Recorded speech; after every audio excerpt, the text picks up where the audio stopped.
قال الله تعالى في القرآن المجيد واعتصموا بحبل الله جميعا ولا تفرقوا সর্বপ্রথম আল্লাহর প্রতি প্রশংসা, রাসূলের প্রতি দরুদ ও সালাম, তারপর সম্মানীয় বিচারক মণ্ডলী সকলের প্রতি আন্তরিক শুভেচ্ছা বিনম্র জানাই। আমি বর্তমান সমাজের পরিস্থিতি সম্পর্কে কিছু আলোকপাত করতে চাই। বাকি মানে আমরা সকলে জানি পৃথিবীর জমিনে সমাজকে পরিশুদ্ধ করার জন্য, সুরভিত করার জন্য কোরআন এবং হাদিসের বিদ্যমান আছে। তারপরেও আজকে বর্তমান সমাজ লাঞ্ছিত অপদস্থের মধ্যে কেন পড়ে আছে? নিশ্চয়ই কারণ আছে।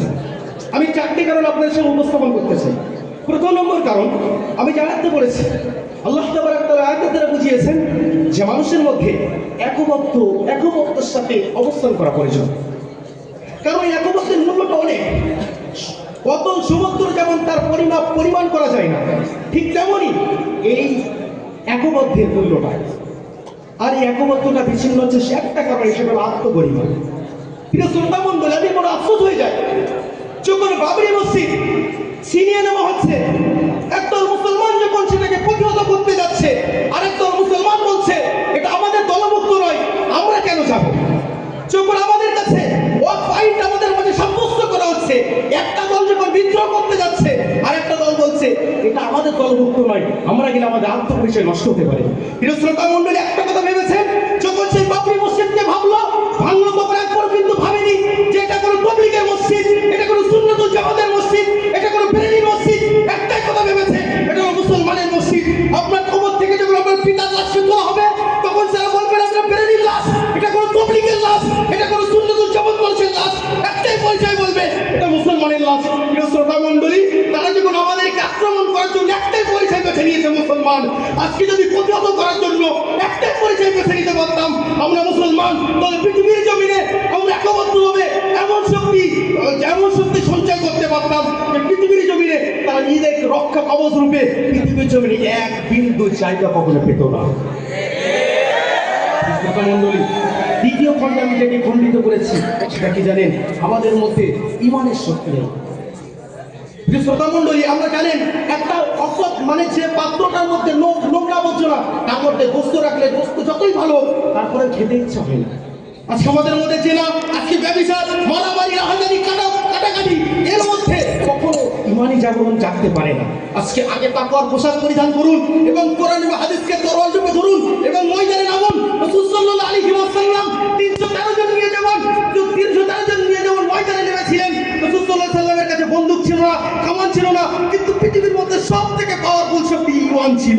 প্রিয় শ্রোতা মণ্ডলী, আমরা যদি আমান রাখতে পারি পৃথিবীর জমিনে, যদি আমরা আবার যেতে পারি, মনে রাখবেন আমাদের কাছে তো কোনো শক্তি থাকবে না, পৃথিবীর কোনো শক্তি থাকবে না। হয়তো একটা গুলি দিয়ে একজনকে মারা যেতে পারে, একটা কামান দিয়ে 100 জনকে মারা যেতে পারে, কিন্তু মনে রাখুন ঈমানি শক্তি যদি একবার জাগিয়ে তুলতে পারেন, পৃথিবীর একটা কোণা কখনো প্রকম্পিত হতে বাকি থাকবে না। মণ্ডলী, একদম 3 নম্বর পয়েন্ট বলছি আপনাদের সামনে, সেটি কি জানেন? আমাদের মধ্যে ত্যাগ শিকার নেই।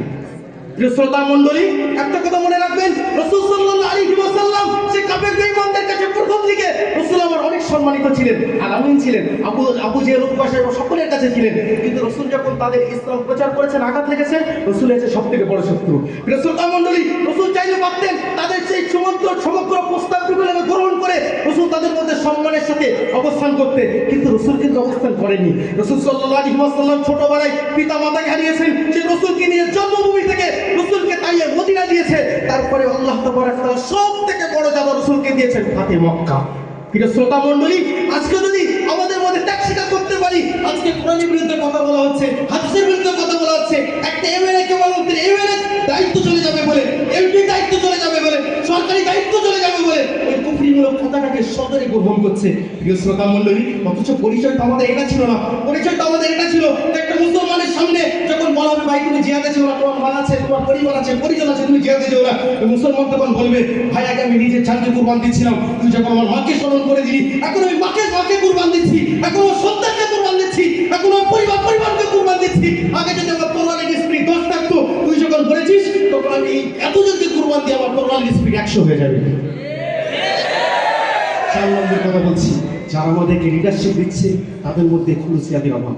জানেন, একটা চারা গাছের মধ্যে অসংখ্য সার দেওয়া হচ্ছে, তারপরেও চারা গাছটা বাড়ছে না, মরে যাচ্ছে। কেন জানেন? কারণ ওই সারের মধ্যে সে প্রভাবটা নষ্ট হয়ে গিয়েছে।